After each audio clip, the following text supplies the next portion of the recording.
From the heartland of America, it's the Bail in the Midwest podcast, hosted by Shane Rolfe. Executive producer, David Stuckman.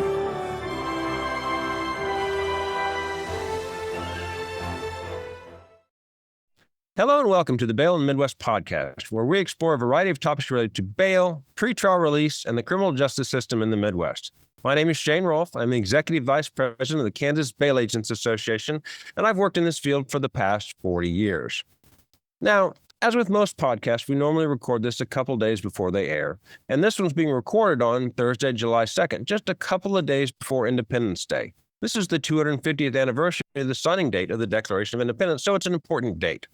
Now, I was around for the bicentennial, and back then it was generally accepted that one of the main causes of the war was taxes. We all remember the no taxation without representation slogan.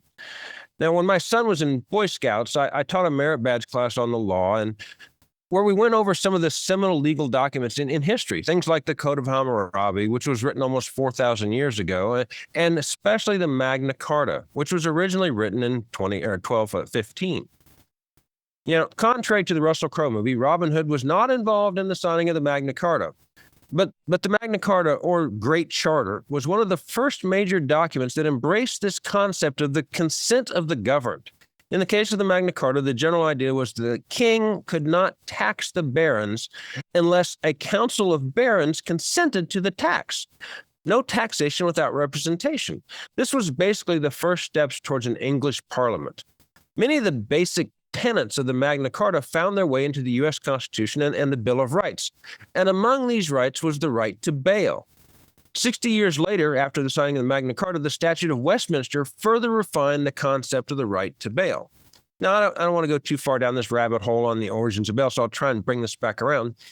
Independence Day is a celebration of the founding of the country, but it's also a celebration of politics, sometimes long and painful politics. It took 565 years to go from the rudimentary concept of the consent of the governed in the Magna Carta in 1215 to the ratification of the United States Constitution almost 600 years later. That's all politics. And I know it's cheap writing to use other people's quotes, and they tell you never do that. It bores people. But I use these quotes in my bail bond continuing education presentation, so I'll interject them here. The first one is from Pericles, an Athenian general and statesman, and he said, "Just because you do not take an interest in politics doesn't mean that politics won't take an interest in you." Which I've always taken to mean that since you're going to suffer the consequences of politics, you might as well be involved in the decision-making as much as possible. And I always encourage our members, our bail bondsmen, to be politically active. That may be simply writing a check. It may be knocking on doors for a candidate who you believe in. It may be running for office yourself if you're passionate, if you have a message, and if you want to make a difference. But I also caution that running for office is a major commitment, and campaigns are hard. Even if you win, it doesn't get any easier. And the second quote is largely attributed to Tip O'Neill, who was Speaker of the House in the early 1980s, and he said, "All politics is local." As a politician, or really any sort of leader, you have to deal with people's local and immediate needs first. For example, when you have an area with high crime rates, it's usually a good idea to have a plan to address crime. My guest today is throwing his hat into the political ring after a long career in public service. Mike Solan is a candidate for the Pierce County, Washington County Council. He spent 27 years as a police officer and was president of the Seattle Police Officers Guild. Mike, welcome to the podcast. Well, happy to be here. Thank you for the opportunity. And like many of bail bond agents that are out there listening to this podcast, a lot of police officers will be as well. And I think there's a good blend, a natural blend of bail bonds, agents, and law enforcement from history. So it's a pleasure to be here. Tell us a little bit about you. I mean, what did you do before, and how did you decide to get involved in politics here? Yeah, so you mentioned 27 years police officer. I chose the Seattle Police Department. I got lucky that the city took a chance on me because I'm from the Midwest myself, just outside Detroit. I grew up there since the first grade. And I was looking at the profession for a very long time. My first interest was the Secret Service. I was fascinated by the protection detail with the president, and that's what I wanted to do. And I also have a background in my family of law enforcement, from anywhere from NYPD across the New York State to a state trooper. And so I was always drawn to the profession, had my interest. And sure enough, I looked. First time I think did anything online in 1999 was apply for the Seattle Police Department. And the reason why I applied for the Seattle Police Department is because my father had just attended a radio convention in Seattle, and he told me that it reminded him of Ireland. Well, my dad was born in Ireland and came over here when he was a teenager.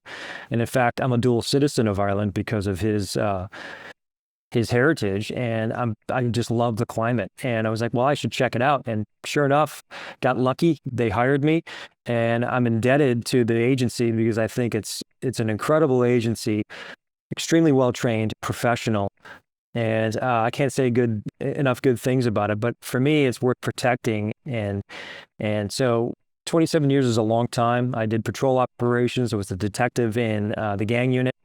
And I did the bulk of my career on the full-time SWAT team in Seattle. And then I got involved with the union because I noticed that politics was inserting itself intentionally into our profession, and nobody was saying anything about it or correcting the record because the higher-ups in agencies are controlled by their politicians. So it's almost impossible to wade in those political waters. As the only entity that is allowed to do that is not controlled by the purse strings of politics is the police union.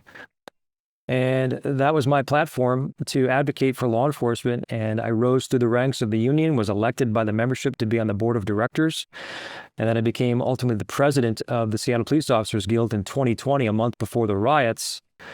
And I was immersed in that role for 2 terms, 6 years. And I was able to accomplish 2 contracts under intense media scrutiny and activist pressure, and I still got the job done and up to 40% pay raise while we lost half of the agency in a very tumultuous time. So, yeah, I was going to ask about that because I during that time, post 2020, I'm assuming that Seattle, at least I'd heard that they'd lost a lot of staff just because they didn't feel like they had community support behind it. Well, yeah, we lost a lot of the staff because pretty much that seed was started around 2017-ish, where we noticed, at least locally, and then coupled with a national spotlight on the profession, that the profession and the people that dedicated their lives to the calling of policing were being maligned as being the problem. And to me, that's not accurate. That's a false narrative. And so I decided to get involved in terms of media, as many platforms as I could, develop my own podcast, Hold the Line with Mike Solan. And we were able to correct a lot of the media narrative. In fact, the media started using our content, which for me is that's a win because I didn't feel as if majority of the media, whether it was local or mainstream national, were doing an adequate job of presenting the truth. And so given all that pressure and consternation on the profession for political reasons, we have a significant staffing crisis now where a lot of people don't see the profession of policing as being a viable option for a long-term career. And that is a serious concern of public safety across the nation. And we're struggling to fill a uniform with qualified humans. And we lost half the agency during that time. You think about it, we have about 1,500 positions in the Seattle Police Department. And we got down to just under 700. I mean, that's an incredible data point that embodies the collapse of public safety, in my opinion, in the community. And we're seeing that play out in other jurisdictions. And it's one of the reasons why, since I left the role of SPOG president, when I moved down to Pierce County about 5 years ago, I'm witnessing a lot of the same King County policies start to be emulated here in Pierce County. And my wife and I, we prayed on it. And I said, well, if we need to do something about it and get off the bench to at least thwart their plans to decimate this area via public safety constraints and overburden some taxation and regulation. So that's why I got involved, and I continue to advocate for reason and common sense.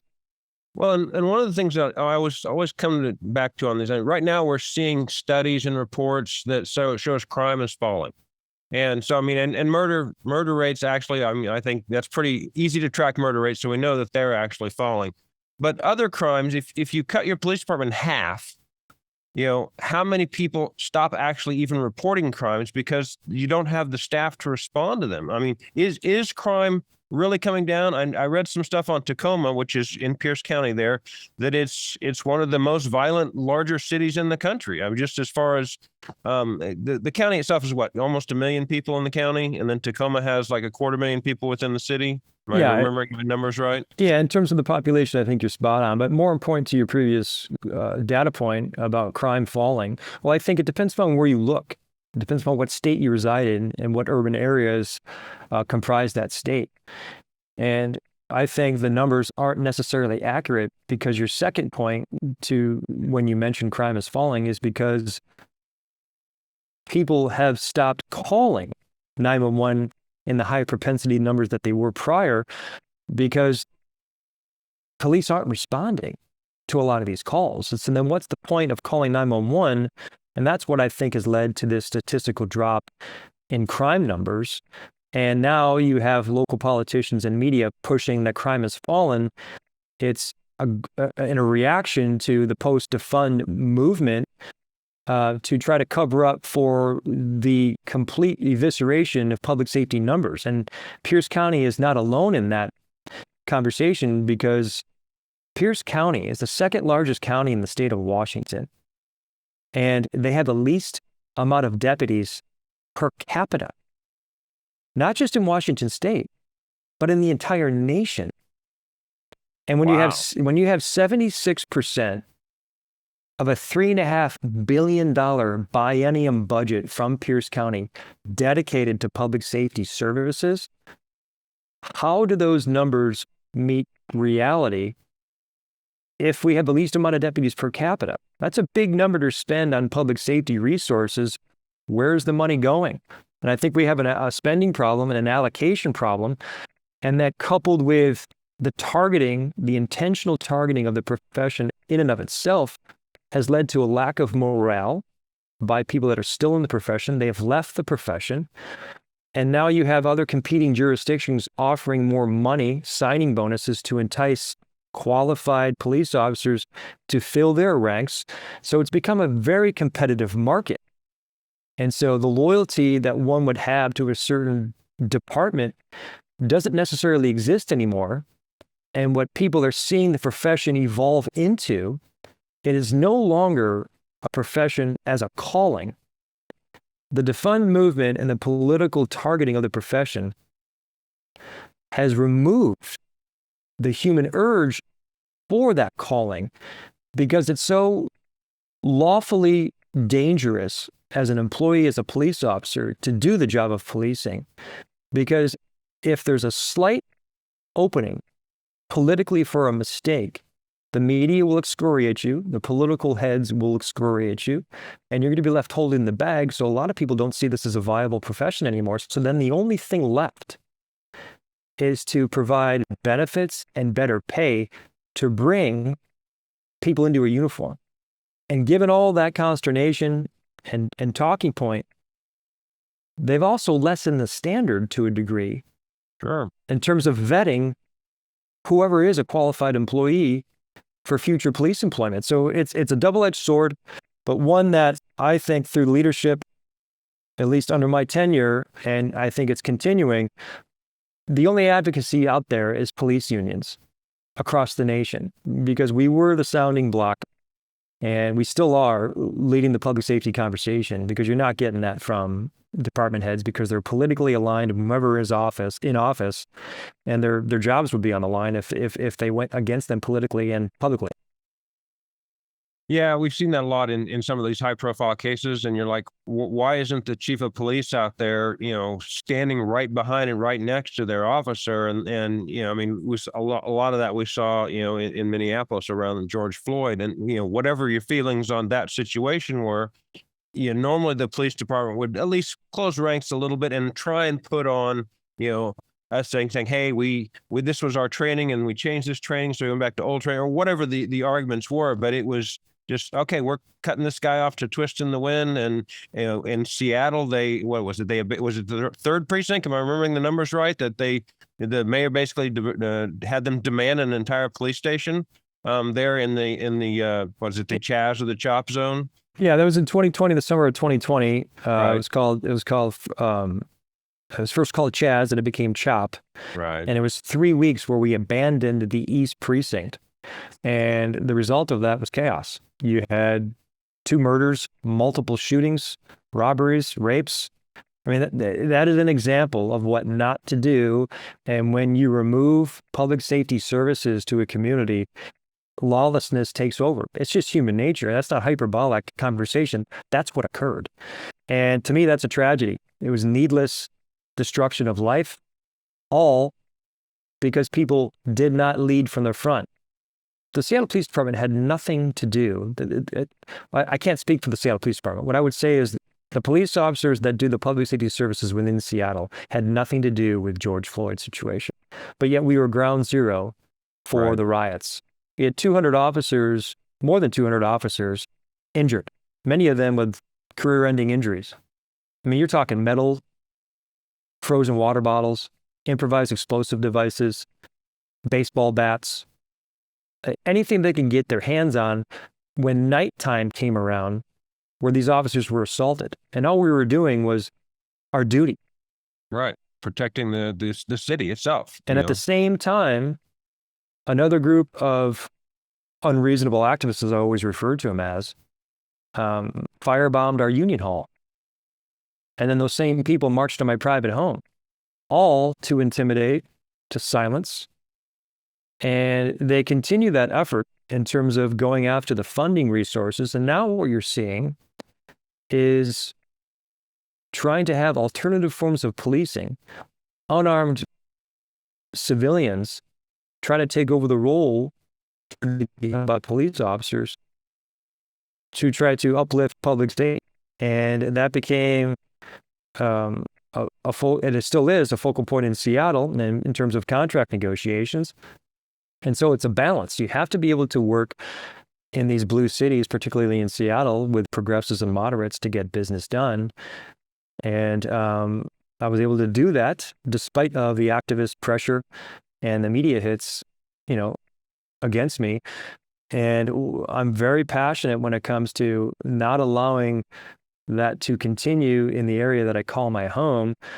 And that's why I declared my candidacy. And then again, sure enough, I think they're really worried of me having a substantial chance of winning. And they try to use legal lawfare to scrape me off the ballot. And my advocacy and action to stand up for what's right and truth, I sued him in court and I won. A judge agreed with me, so I'm back on the ballot. So, wow, I continue. I didn't realize that it occurred. Yeah, I continue the public service. So it just goes to show you that when you're over the target and you stand by your principles, and you can come across as being reasonable, you can move people, and you can get people active. But I always equate. I think people are tired. At least from what I'm hearing. They're tired of a lot of the division. Right. But I think it's more so a point that the minority is controlling the majority. The majority are the ones that are sitting on the bench because they're tired. And that's the connection to voter apathy. And our mission here is to try to encourage people that we have the ability to correct our trajectory. Particularly here in Pierce County, when we're seeing a fiscal cliff right around the corner starting in 2028, where we're exceeding our rainy day funds because we're spending way too much money, government is, and our allocation of tax dollars is going to programs that aren't necessarily effective. And so people need to realize that their superpower is their ballot. And if we overwhelm the people that continue to divide us and tax us into oblivion with ballots, with truth, we can stop this. We have the power. And so I tell people, it's up to you on what candidate you want to support. And if you can grab 5, 10 people individually, and you have ballot parties, and you make sure that they're voting, we can overwhelm them with reason and common sense. And that's the majority standing up and getting off the bench. Well, right. I mean, people need to realize that loud person on social media is not necessarily representative of the body politic. My own local representative here is facing some of that from a loud person. Said that, well, I wouldn't have voted for this bill, and the bill passed 123-1. It's like, okay, what's our argument here against the bill? Well, no, it doesn't matter. I just wouldn't have voted against that, or I would have voted against that. And I'm trying to tell her, just get out and knock on the doors. Just get out and meet people. Just get out and talk to people. The more you can connect with the actual people themselves, don't worry as much. I mean, you cannot ignore your social media presence, but the more you can have a direct connection with people, explain your positions, the better off you'll be. I want to talk about one other election in Pierce County before I get directly into yours, because it kind of segues from what we were talking about with the Seattle Police Department and the people being beholden to the political leaders. It looked to me like in Pierce County, there's a ballot initiative about whether or not to continue to elect the sheriff or appoint the sheriff. Kansas went through that here just a couple years ago, where we actually passed a constitutional amendment requiring the sheriff, because we had 105 counties here, but requiring the sheriff in each of those counties to be an elected position. Because what you get is these larger cities. Not that there's a lot of large cities in Kansas, but there's some. You get these larger areas where the Board of County Commissioners wants to have all that direct control, and the sheriff's office is a large budget item, so they want to control that. So they want to have an appointed sheriff. But what that ends up with is like you have in the mayor of Minneapolis telling the police not to do something. First of all, am I correct? Is there an election in Pierce County? Did I get that right about whether or not to elect or appoint the sheriff? And well, I guess how do you feel about that? Okay. Well, yeah, that's a good question. And what it is more broadly is this isn't just localized to Pierce County. This is across the nation. It's happening in California. What they're trying to do, and they're acting on their plan, is to remove checks and balances. And ultimately, this is about more control. And then with that more control, people's ability to vote, their basic constitutional right of voting, they're removing that from them. And so imagine that. You have an ability right now to elect whomever you want as your sheriff. The sheriff's main job is to dictate public safety within the county. That sheriff is the checks and balances to the county executive. So it's a balance of government power. And what is occurring is, if the sheriff doesn't agree politically with the executive, more often than not, these activists don't want any more influence from that sheriff, so then they're using lawfare and changing law, removing the voters' ability to vote for their sheriff, and create an appointed person, appointed by the executive. At the end of the day, if you look broadly, it's the same play when it comes to police accountability and civilian oversight. And I always tell people, the people that are most pushing for accountability in the profession of policing are police officers. We are. We are the first litmus test of creating a more professional job, because we represent the job. We take pride in it. And so when you have more overtures of civilians wanting to have direct control of police accountability, that creates a pressure point, because they don't understand policing, but yet they have an opinion on how it should be done, and they want more accountability with policing. First of all, accountability is there. Yes, we always want to strive for more accountability. Understand, because we represent the public interest. But that goes back into the sheriff. If the sheriff isn't aligned politically, it's the same thing when I talked about the chiefs of police not getting out and advocating properly about the department or whatever jurisdiction, because if they did, they'd be in hot water with their elected mayor. Right. It's the same thing with the sheriff. If they can silence the sheriff, then they have ultimate control when it comes to public safety. That is why it ties into police unions. What they're trying to do, at least in Washington State and Seattle specifically, and this is happening across the nation, they want to remove the police union's ability for arbitration. So in essence, if you have your labor union not have arbitration rights, there's no point of having a police union. You're feckless. And it's the same play when it comes to the sheriff being appointed. And then you're going to have some other bureaucrat determining what's important for public safety. That happened in King County, 2018. And now look at that situation. I mean, this profession in this region has been decimated, all because of political control. And I'm fearful that people aren't really understanding what's occurring. And the fundamental right that people should be really concerned about is your loss of voting rights. Think about that. They're removing your ability to vote who you want as sheriff. And if you agree with this ordinance for an appointed sheriff, you've just agreed to remove your constitutional right to vote. To me, that's absolutely unacceptable. It's dangerous. And this is a play, not just locally here in Washington. You mentioned it. It's a play across the nation. And they're doing it in California. And I can't, this is one of the main reasons as to why I'm running. It's because this type of ideology. Well, it's an insidious argument. It is. Because the argument they're making is, well, we don't want our judges or our law enforcement or our whatever. We don't want them to be political. We want them to be professional.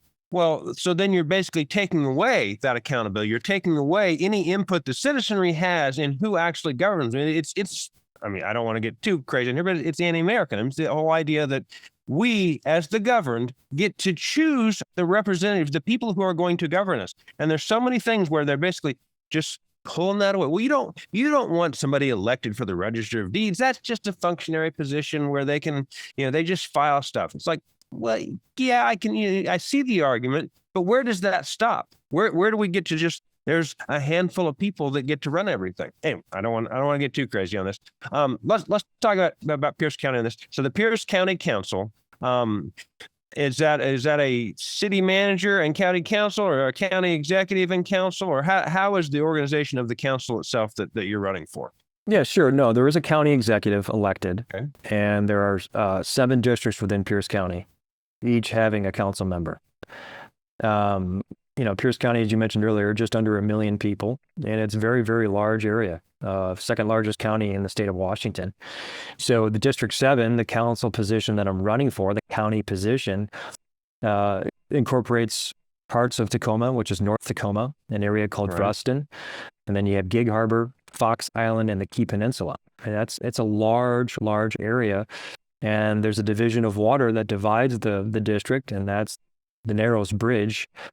And each individual area that comprises District 7 has their own interests. And then so the difficult job is to try to navigate those interests in harmony to then properly advocate for everybody's opinion on what should get done. And it's complicated. And in 22, the Democrats that control the county gerrymandered this district because they saw it as an opportunity to further Democrat influence, and this used to be a purple district that's now leaning more blue, and it's a tactic. And ultimately, at the end of the day, it's about ideology and control, just like the appointed sheriff amendment. And then just, the ordinances, in terms of charter review in Pierce County happens every 10 years. There are 21 people, 3 from each district, that represents the county, and they review charter language, the laws, and figure out whether or not these laws need to be amended or there needs to be new laws added to charter language to help guide the county for the next 10 years. Well, this charter review that is concluding right now, their end of their 6-month term, part of what you just brought up in terms of the appointed sheriff was brought by one of those activists that got elected with 15,000 votes only to charter review, and it is his amendment that birthed this idea to remove the elected sheriff because they just don't like his speech. And so for me, there's a process when it comes to the elected sheriff. If you don't like what the elected sheriff is doing, you can legally challenge them and recall them. It's as simple as that. But no, these people don't want to follow the law. They want to create law and remove your ability to vote, which to me is ideology and activism using lawfare. And that is absolutely improper.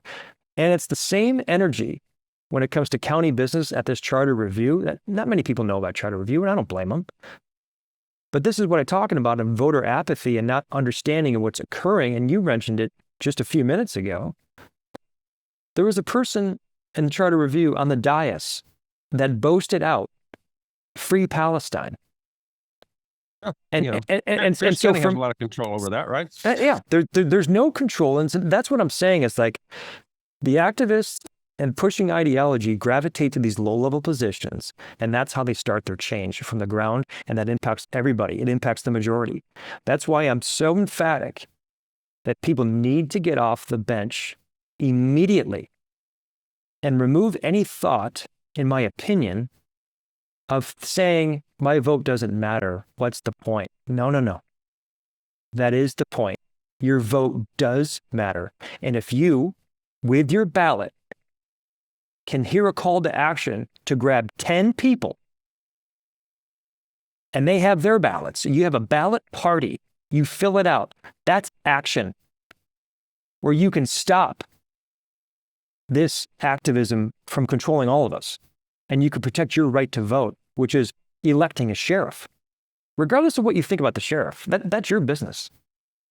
What I want to protect is your ability to vote and stop this unreasonable activism. Well, I mean, people that think it doesn't matter. One of my other hats I wear is I'm the legislative chair of the Kansas Bail Agents Association. So I'm the one that gets to go up to the legislature and argue about things that impact bail.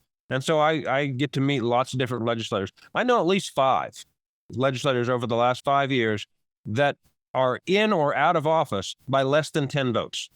I mean, that's basically 5 people switching. Or getting another 10 people to come with you. And it's like, and you don't really think about that, but a lot of these elections, even in their larger groups, I mean, a Kansas House representative represents technically 22,000 people. And those elections maybe get 4,000 people come out and vote in them. And so if you have a contested election and you have, it can turn on a really small number of votes. It's like, now, and people are like, well, it doesn't matter who I vote for president. Well, maybe not, but how much direct influence does the president have on your life versus that local politician? And that local politician can have a huge impact on what happens to you.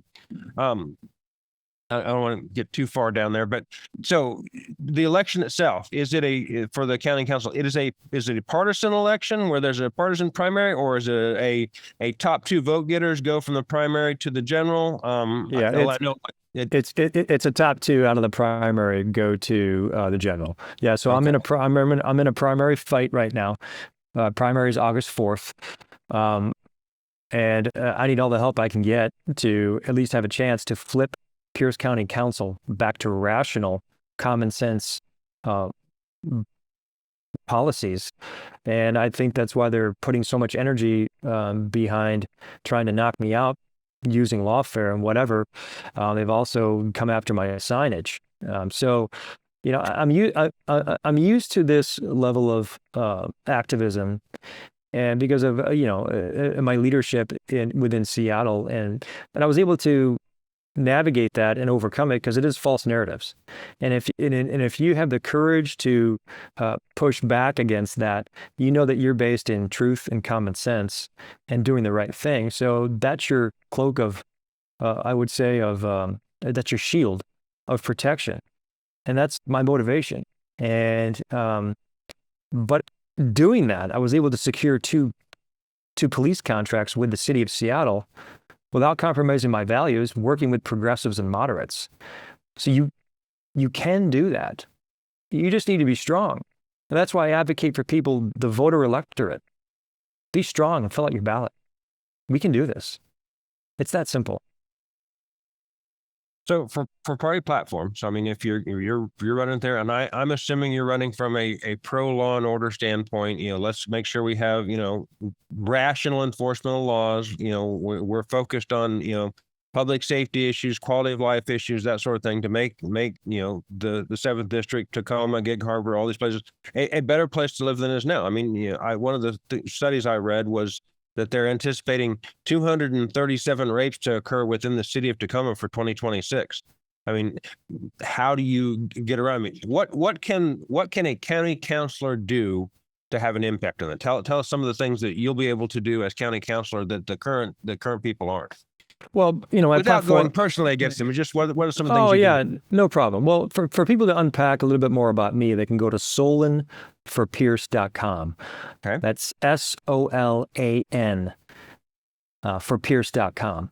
And we'll throw up that at the end of the podcast. Yeah, I appreciate that. And so that. my platform focuses on public safety, fiscal integrity, respect of your tax dollars, and infrastructure and reasonable growth. Those three are intertwined with each other.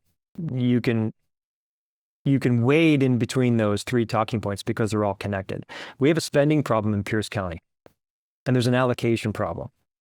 And so to your point about crime, so Tacoma, for instance, Gig Harbor, they have their own police departments, and they have their own city councils. They have their own mayors. Right. And so a lot of those residents face double-layered taxes, especially when it comes to city interests and then county interests. So it's a matter of having good relations with those political entities to get business done, which I have a true proven track record of doing. And so for me, when you have Tacoma PD competing for police positions, recruiting from the Pierce County Sheriff's Office, who's already been decimated with staffing, it's because the Tacoma elected leaders understand that they have to value and pay their police officers accordingly to retain them because they're highly trained. And if they don't do that, well, then they're going to leave and go to other jurisdictions because now the profession is competitive. They will jump ship to chase the money and better benefits. And that's the balance I think I bring, is understanding that that I wouldn't necessarily call it a quagmire, but that reality of we have a serious staffing crisis in the profession. And it's how you commingle with interest on public safety that can make it more fair and balanced across the board within the county to make sure we don't have a staffing crisis in the Pierce County Sheriff's Office, because right now they're not being politically supported. That's not just for public support, but also with compensation and a collective bargaining agreement that makes sense. And also with that, working with those other elected officials in those cities, you have to find a balance when it comes to those taxes and understanding how are our tax dollars being allocated, and can we find common ground to ease the tax burden and regulation infrastructure that are crushing everybody. I mean, 2% gas tax. We're one of the highest in the nation on gas tax. Granted, that's controlled by the state, but it's another slow pressure where people are feeling completely overburdened with these regulations and taxes. And you cannot continue to ask the constituents across the county for more money. Now, they just passed a sales tax for public safety. A lot of that money is based upon funding public safety services within the county. But understand one thing, there's not anything put to retaining the police officers. Yes, they can say it's for recruitment, but this was another tax to fill the hole that was created by the gross expenditures of our tax dollars. When if they just focus on the basics, public safety, needless taxation, remove those programs, and then balance the infrastructure pressure points, then people won't feel as if they're disenfranchised. Right now, they feel disenfranchised. And I think I have the ability to create those relationships, lead with transparency and accountability, keep programs that work, and remove needless programs that are just a drain on resources. And I think you uplift public safety, you uplift the pressure point of people feeling that they're being overregulated and overtaxed. And then you help with that, building roads and infrastructure that makes sense and don't stifle growth and respect of private property. I mean, land use policies here are incredible. It's as if they don't want you to build on your property. And that's a control issue. There's one point I want to bring up. Okay. And I'll be brief here. When it comes to land use, this is another control tactic, just like they're trying to control your public safety. Land use is extremely, extremely important. Pierce County is considering adopting a home energy score. Thurston County, which is one of our neighbor counties, just adopted this. Think about this. So if you have a private property, a home, and you're looking to sell it, well, now if Pierce County adopts this policy, it's based upon their version of what they think climate change is. And so if you put your house on the market, well, you're going to have another bureaucrat, a person come and provide an audit to your house and whether or not it meets their opinion of you having adequate climate change upgrades. And if you fail that audit, you're going to have to sink thousands of dollars into your property to make it more marketable so you can sell it. To me, that's another gross example of government control, removing your private property interests and more government oversight. And that's absolutely unacceptable. Another reason why I'm running. So you're going to have to go buy some solar panels and a Tesla Powerwall in order to sell your house? Well, yeah, you got to natural gas, all that stuff. Okay. I kind of change gears on us just a little bit here. I love the Pacific Northwest. If my wife had her druthers, if I had a job that was portable, we'd probably be living on the Olympic Peninsula. One of the most striking sights you see, though, when you fly into SeaTac Airport is the flyby you do of Mount Rainier. You know, especially when it's cloudy, you're coming in above the clouds, and there's this giant mountain sticking out of the clouds. It's the same height of the airplane. I'm always think of that cartoon where they're like, "What's a mountain doing up here in the clouds?" But it's a giant volcano, and it's looming over one of the largest population centers in the United States. And I mean, if it erupted, it would reduce Seattle, Tacoma to modern day Pompeii. So I'll give you a chance here. So as county councilor, what are you going to do to stop Mount Rainier from erupting? Well, I don't necessarily know if I have control of whether or not Mount Rainier is going to erupt or not, but I think you're right in terms of that being a concern. But in all seriousness, it is one of those things that as county councilor and as the law enforcement and the public first responder, people in that entire region, it's one of the things you need to make plans for. And it just, if there's a problem, if there's something going on, I remember Mount St. Helens, but this would be way worse than that.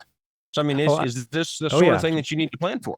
Well, absolutely. And if Rainier exploded, I mean, that shockwave and then the collapse of the glacier and the flooding would reach all the way to Seattle. Right. So that is something that obviously, hopefully there's emergency plans that when I get into office, I'll have to unpack what those emergency plans are. But that's more obviously a local, a state, and a federal issue. And I equate it to one seismic event. There's a particular bridge here in Fox Island that's part of District 7. This bridge has been there for 70 years and is now county controlled. The state gave it over to the county. The county has not set aside funds to replace this bridge. We're talking $150 million potentially, up to $300 million to fully replace this bridge. And if there's a seismic event, what I'm being told is that bridge has the likelihood of collapsing. And so what do you do for that community? They're trapped. They're on an island. So then you have to have contingency plans, just like your point about Mount Rainier. What is the community's contingency plans within the county? And what are the public safety resources that can assist in conjunction with the National Guard at the state level? How do we unpack this? What would be a potential human catastrophe? And so all those points all revolves around my initial point of my campaign, public safety. 76% of the budget of county $3.5 billion biennium budget goes to public safety. Okay, I need to explore, and I will when I get into office, what programs are working, what are not, and the money that's saved with removing the ones that are not can be put towards those types of infrastructure and pressure points that would alleviate that public safety collapse with those types of natural disasters. And one of them is the Mount Rainier exploding, and obviously a seismic event collapsing roads and bridges here. Well, I mean, and free Palestine becomes a whole lot less important when you're trapped on an island or your bridges are down, and so your local government really does need to focus on local issues. 100%, 100% agree with you. And speaking of local issues, since we're a bail bond podcast, we should probably talk about the potential for changes in bail law all across Washington. For whatever reason, the Supreme Court has the ability to essentially legislate and create its own version of bail laws, and so they are now studying whether or not to really go towards a wholesale release policy. I mean, make a $200 minimum bond for misdemeanors with the ability to just put down $20. A whole host of other issues. You couldn't make someone post a bond unless you could prove that they would might willfully fail to appear. What in your mind, as a former law enforcement officer and a potential public servant in the future as well, what are your feelings on what that impact those bail changes would impact to just public safety in Tacoma and Washington writ large? Well, it would further degrade public safety, and it's the continued march of activists that want to completely overhaul the criminal justice system. And in essence, they want to remove bond and make people not accountable for their criminality. And that is a direct threat to public safety. That's why I think bail agents and law enforcement officers have commingled, because we're all part of the same mission, is to protect the public, to hold people accountable. And the bail bonds agents, if they remove that ability to do their job, well, that's another step towards fundamentally changing the criminal justice system. And then we're seeing those detrimental changes to the criminal justice system play out in our big cities. You've already seen it with the decimation of staffing in law enforcement. And I think that if any of these policies get enacted, I think you're going to see the potential business impact on bail agents plummet, and your ability to employ people and go after criminals who have jumped bail and not being held accountable for their actions. So it's an activist-led agenda, and to me, I think it's a direct threat to public safety. So you live there on the ground. Do you think this is what the actual people of the Seattle-Tacoma area want, or is this just the loud noises on the far left? The latter. I'll give you that answer again. It's the latter. Again, I said it a few minutes ago. This specific example is a great example to how the minority, those loud voices that you just referred to, are controlling the majority. And the majority, it's no disrespect to them, they are not aware of what's occurring. And that leads to the voter apathy. That's why I'm imploring upon people, you must get off the bench. Otherwise, we're being bulldozed right from underneath our eyes.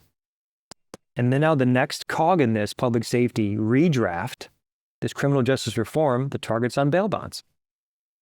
They don't want people accountable for their actions. They want to apologize, but have people just commingle. Meanwhile, crime is still occurring. I mean, it's human nature. We must have a carrot and stick approach. Sure, I support programs that build people up, but you have to participate in those programs. And if you don't, if you're not accountable for your actions, well, then you must face the consequences. And so in and of itself, it's as if the criminals are having more rights than the victims. And to me, that doesn't make any sense. Criminals made a choice, a fundamental decision to commit crime. Victims didn't have a choice. They didn't choose to be a victim of a crime. Why is it that it's being flipped to have more rights for criminals than victims? And that's fundamentally wrong. And evidence of that is what you're trying to do to your industry. Right. Well, I mean, and that was sort of what I was getting at is, if I go talk to someone directly and they're not, out there, they generally agree with that. But when you actually then get to the ballot box, it'll be some of these other issues. I mean, like right now in Kansas, there's two hot button issues that are really coming to the fore: data centers and property tax. And those are the loudest voices that are being heard. Every other issue, it's like seemingly non-existent. Kansas just made a sweetheart deal with the Kansas City Chiefs to move them from Kansas City, Missouri to Kansas City, Kansas. That's a property tax issue. And now we have all these people out there screaming and yelling about data centers. And some of the arguments are legitimate, but they're ignoring every other thing that the legislature or the people in office do, to the extent of, I mean, they're willing to give up water treatment because data centers might be able to get that water if we treat that water. It's like, we still need the water to be treated. So one, I guess, are data centers is a hot button issue in the Pacific Northwest, or what are the hot button issues that are jumping? Because a lot of times those can overtake a campaign. And when, even though you want your campaign to focus on one thing, facts on the ground sometimes change. Sure. The only data centers that I've heard, at least in terms of initial political insertions by our elected leaders, is from the city of Seattle.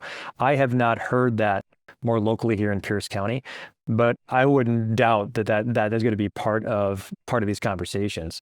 And in essence, I think it's more, again, control and fear. And so it's another, like, we have to do a better job of informing people. I say the same thing with policing. Look, police officers aren't perfect. We're human beings, just like bail agents aren't perfect. We're human beings trying to do a difficult job.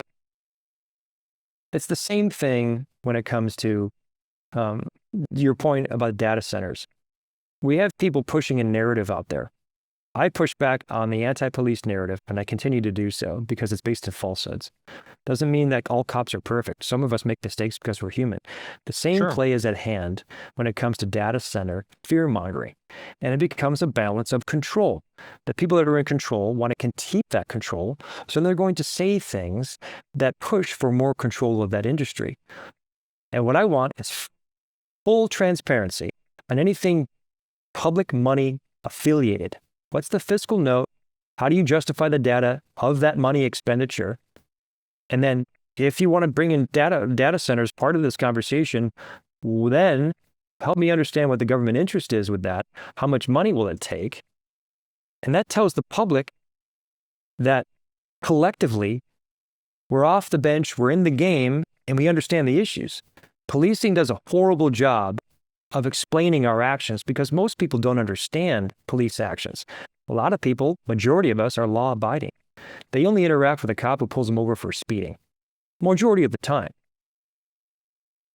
But we fail at explaining our actions, particularly when it comes to use of force captured on video. So then who is left pushing a narrative?